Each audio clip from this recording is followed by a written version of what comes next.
বিশ্বের দীর্ঘতম সমুদ্র সৈকত কক্সবাজারকে ঘিরে গড়ে ওঠা পর্যটন নগরী এবার পা রাখতে যাচ্ছে সিটি কর্পোরেশনে।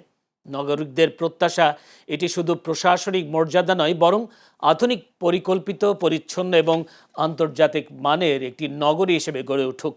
বিস্তারিত কক্সবাজার ব্যুরো চিফ আয়াস রনির পাঠানো তথ্য ও চিত্রে ডেস্ক রিপোর্টে।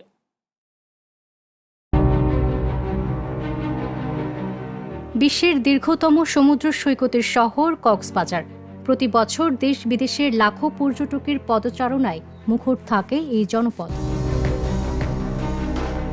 পর্যটনের বিস্তারের সাথে নগর সেবায় চাহিদাও বেড়েছে বহুগুণ।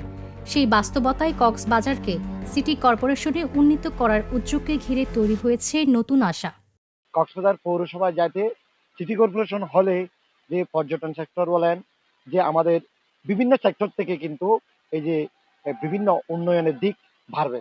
এই কক্সবাজারের মধ্যে একটা যে সিটি কর্পোরেশন হবে, এটা যদি হয় তাহলে আমাদের এই কক্সবাজারের মধ্যে অনেকটা উন্নত হবে। সিটি কর্পোরেশন হারার বাড়া বাড়িব, তারপর প্রশাসনও বাড়লে টুরিস্ট নিরাপত্তা আইব।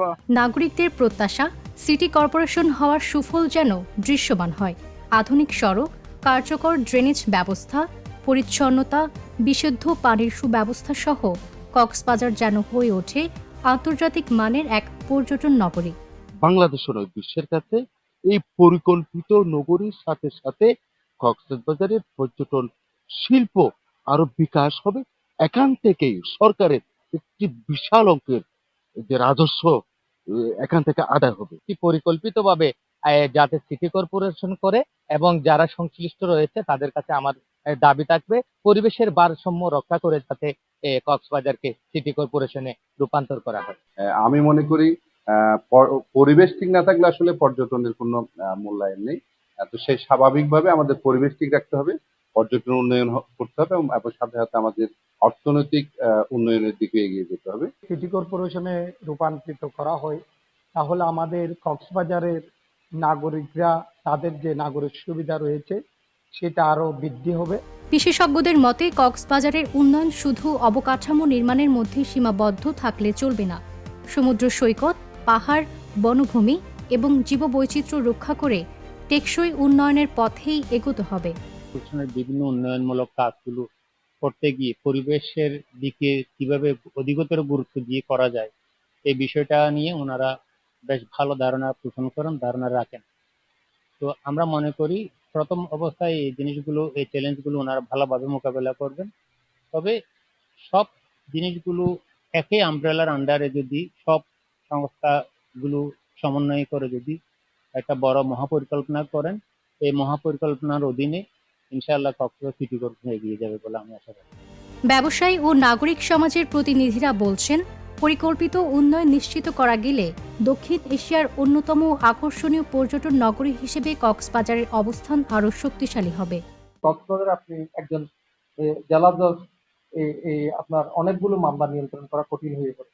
তখন যখন সিটি কর্পোরেশন হবে তখন দেখবেন যে একজন মহানগর দায়রা জজ হবে না, একজন কক্সবাজার জেলাও দায়রা জজ হবে। অনুরূপভাবে আমাদের বিচার ব্যবস্থাও সেভাবে ডেভেলপ করবে। তাহলে দুইটা বিচার ব্যবস্থা এখানে করে উঠবে।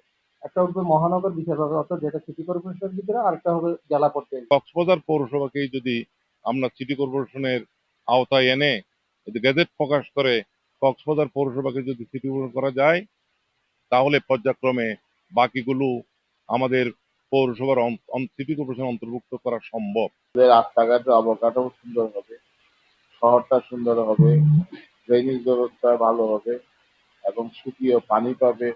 আমাদের এরা শিক্ষা প্রতিষ্ঠান বা বিভিন্ন প্রতিষ্ঠান এখানে আসবে, এতে নাগরিক সুবিধা বেড়ে যাবে। সমুদ্রের শহর কক্সবাজারের সামনে এখন নতুন এক দিগন্ত। বিশ্বমানের পর্যটন ব্যবস্থার মধ্য দিয়ে কক্সবাজারকে সত্যিকারের এক আধুনিক, পরিচ্ছন্ন ও টেকসই উপকূলীয় নগরীতে পরিণত করার প্রত্যাশাই করছেন সংশ্লিষ্টরা। Channel S news desk.